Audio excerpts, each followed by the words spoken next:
Hello everyone, welcome back to my channel. So in our last video हम लोगों ने बात की थी ह्यूमंस में रेस्पिरेशन के बारे में। And in this particular video हम बात करेंगे ह्यूमंस के अंदर ट्रांसपोर्ट के बारे में। ओके, सो रेस्पिरेशन तक तो आप ये बात समझ चुके थे कि डाइजेशन के टाइम पे हम जो कुछ भी खाते हैं उसमें जो कार्बोहाइड्रेट होता है which is the energy yielding molecule, वो क्या करता है, उसका ऑक्सीडेशन होता है, फिर एनर्जी का फॉर्मेशन होता है। ठीक है, लेकिन जो सारी चीज़ें हम खा रहे हैं फूड आइटम्स, उसकी जो एनर्जी है वो हमारे हर एक सेल तक कैसे पहुंच रही है, तो वो पहुंचती है with the help of a system known as transport system.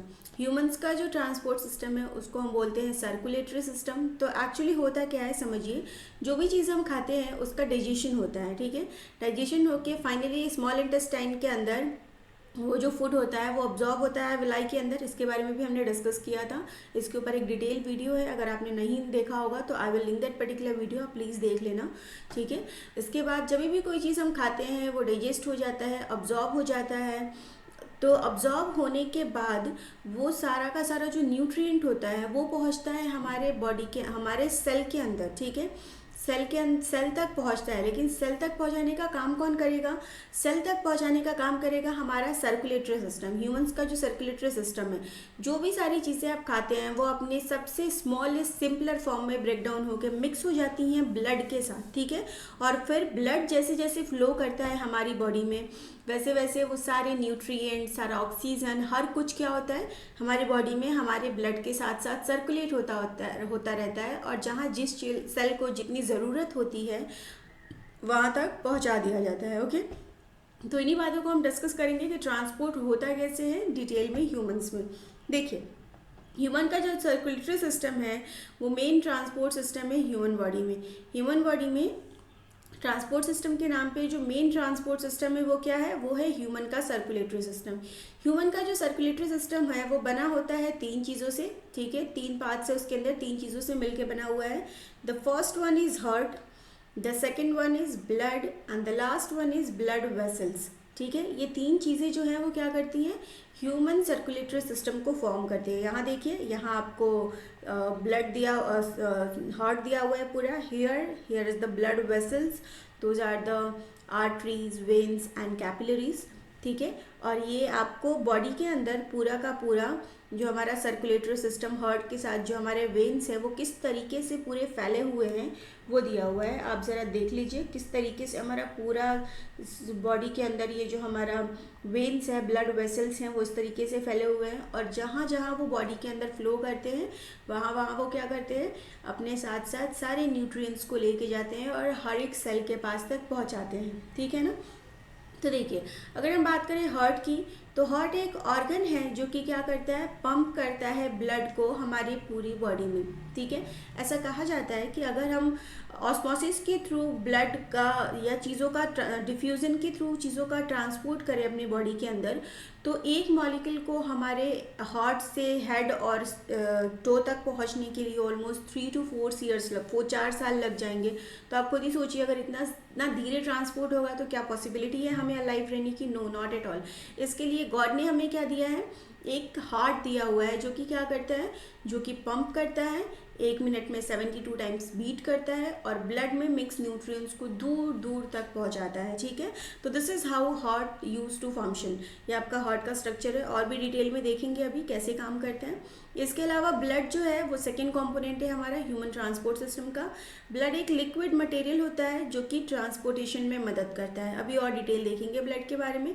Blood vessels जो होते हैं वो नेटवर्क होते हैं ट्यूब्स के, जो कि कैरी करते हैं ब्लड को हमारी पूरी की पूरी बॉडी के अंदर। ठीक है ना। ओके, तो ये जो हमारे ब्लड वेसल्स हैं ये एक्चुअली कर क्या रहे हैं, ये तीन तरीके के होते हैं, which is veins and arteries and capillaries. We have 3 types of blood vessels. ठीक है, आर्टरीज, वेन्स और कैपिलरीज, जिसमें से कैपिलरीज जो हैं ये सबसे स्मॉलेस्ट होते हैं, और ये क्या करते हैं, ये आपके इतने इतने पतले होते हैं, एक सेल की जितनी थिकनिंग होती है उतनी ही थिकनिंग कैपिलरीज की भी होती है। और ये तीनों के तीनों क्या करते हैं, ऑल टुगेदर ब्लड को पूरे बॉडी में नेटवर्क ट्यूब्स के थ्रू ट्रांसपोर्ट करने का मदद करते हैं। जैसे देखिए यहाँ जो डायग्राम दिया हुआ है इसमें आपको दिख रहा है ये सारे नेटवर्क लाइक स्ट्रक्चर, ये सब किसके बने हैं, ये सब के सब बने हैं ब्लड वेसल से, और इन्हीं ब्लड वेसल्स के थ्रू ब्लड जो है वो हमारी बॉडी के अंदर फ्लो करता है। प्रोबेबली आपने क्लास 9th में पढ़ा होगा close type of circulatory system, किसको बोलते हैं, ह्यूमंस में close type of circulatory system है, क्योंकि जो भी ब्लड हार्ट से पंप किया जाता है वो ब्लड वेसल्स के थ्रू होता हुआ हमारी पूरी बॉडी में फ्लो करता है। तो दैट्स व्हाई हम बोलते हैं कि humans have the close type of circulatory system. ठीक है, चलिए नेक्स्ट बात करते हैं। अब हम बात करते हैं ब्लड के बारे में थोड़ा डिटेल में। ब्लड जो है वो एक फ्लूइड कनेक्टिव टिश्यू है, क्लास 9th में भी था, प्रोबेबली आपने टिश्यू चैप्टर में पढ़ा होगा ब्लड के बारे में। तो देखिए ब्लड जो है वो एक फ्लूइड कनेक्टिव टिश्यू है, और ब्लड के अंदर दो तरीके के कंपोनेंट है। एक होता है सॉलिड कंपोनेंट जिसको हम ब्लड कॉर्पस्कल्स या ब्लड सेल्स बोलते हैं, ठीक है, और एक होता है लिक्विड कंपोनेंट जिसको हम ब्लड प्लाज्मा बोलते हैं। ठीक है, ब्लड कॉर्पस्कल्स या ब्लड सेल्स की बात करें तो वो तीन तरीके के होते हैं। एक होता है रेड ब्लड सेल, एक होता है प्लेटलेट्स, और एक होते हैं WBC वाइट ब्लड सेल। ठीक है, वाइट ब्लड सेल का क्या काम है, वाइट ब्लड सेल जो है वो बॉडी को प्रोवाइड करता है, बॉडी डिफेंस प्रोवाइड करता है बॉडी को। किस तरीके से, क्योंकि जितने भी जर्म्स होते हैं ये उन सबको क्या करता है, इनगल्फ करता है। हमारा WBC हमारे बॉडी के अंदर जो भी जर्म्स या माइक्रोब्स एंटर करते हैं उनको खा जाता है। स्पेशली WBC में जो हमारे मोनोसाइट्स होते हैं, ठीक है, वो इस काम को करते हैं कि वो क्या करते हैं, सारे के सारे जितने भी फॉरेन मटेरियल हमारी बॉडी के अंदर या माइक्रोब्स हमारी बॉडी के अंदर एंटर करते हैं उन सबको खा जाने का काम कौन करता है, मोनोसाइट करता है। ठीक है, और इस तरीके से इसके अलावा ये जो आपके WBC होते हैं ये एंटीबायोटिक फॉर्मेशन भी करते हैं, और ये एंटीबायोटिक्स क्या करते हैं, ब्लड में प्रेजेंट जो भी माइक्रोब्स होते हैं उनको किल करने का काम करते हैं। ठीक है, इसके बाद देखिए बात करते हैं रेड ब्लड सेल की, RBC, इसको हम एरिथ्रोसाइट भी बोलते हैं। RBC का काम ये है कि ये कैरी करता है रेस्पिरेटरी गैसेस को, मतलब ऑक्सीजन और CO2 के एक्सचेंज में। अभी हमने पढ़ा था ना रेस्पिरेशन में कि एल्वियोलाई के अंदर CO2 और ऑक्सीजन का एक्सचेंज होता है, तो उस एक्सचेंज में कौन मदद करता है, रेड ब्लड सेल मदद करता है। हमारे सेल के अंदर जितने भी CO2 बनते हैं वो सारे के सारे रेड ब्लड सेल्स उनको एक्यूमुलेट करके ले जाता है एल्वियोलाई के पास, फिर एल्वियोलाई को वो सारे CO2 एक्सचेंज करके दे देता है, ऑक्सीजन वापस लेके आता है, और फिर उस ऑक्सीजन को रेड ब्लड सेल फिर से लेके जाता है पूरे बॉडी के अंदर और उसको ट्रांसपोर्ट करता है। ओके, ऐसा ये क्यों कर पाता है, क्योंकि रेड ब्लड सेल के पास एक स्पेशल पिगमेंट है जिसको हम बोलते हैं हीमोग्लोबिन पिगमेंट। ठीक है, इसके पास एबिलिटी होती है ये respiratory gases which is oxygen और CO2 इनको कैरी करने की। ठीक है, देखिए लिखा हुआ है आपके RBC जो है वो कंटेन करता है हीमोग्लोबिन जो कि आपके ब्लड को रेड कलर देता है, एज वेल एज ये ट्रांसपोर्टेशन में भी मदद करता है। ठीक है, अगर हम ब्लड प्लेटलेट्स की बात करें तो ब्लड प्लेटलेट्स पहली बात तो ये होल सेल नहीं होते हैं, ये फ्रैगमेंट ऑफ सेल्स होते हैं। ठीक है, दूसरी बात आपके जो ब्लड प्लेटलेट्स होते हैं वो किस चीज़ में मदद करते हैं, वो ब्लड क्लॉटिंग में मदद करते हैं। ठीक है ना, ये सारी बातें आपने क्लास 9th में ऑलरेडी पढ़ ली थी, एक बार रिविजन हो गया, बोर्ड्स में कभी कभी पूछा जाता है तो प्लीज़ इसको याद रखिएगा। ठीक है, इसके अलावा ह्यूमंस में सर्कुलेटरी सिस्टम तो है ही जो कि मेन सिस्टम है सारी चीज़ों के ट्रांसपोर्ट के लिए। इसके अलावा ह्यूमंस के पास एक लिम्फैटिक सिस्टम भी होता है। ठीक है, हमारा जो वाइट ब्लड सेल है ना WBC, ये हमारी पूरी बॉडी में फ्लो करता है एक स्पेशल सिस्टम के थ्रू जिसको हम बोलते हैं lymphatic system. Okay, lymphatic system का फंक्शन क्या है, transport clean fluid back to the blood. ये क्या करता है, ब्लड के अंदर क्लीन फ्लूइड को ट्रांसपोर्ट करता है। ठीक है, इसके अलावा ये ड्रेन करता है excess fluid, it drains excess fluid to the tissue के अंदर एक्सेस फ्लूइड को ड्रेन कर देता है वापस से।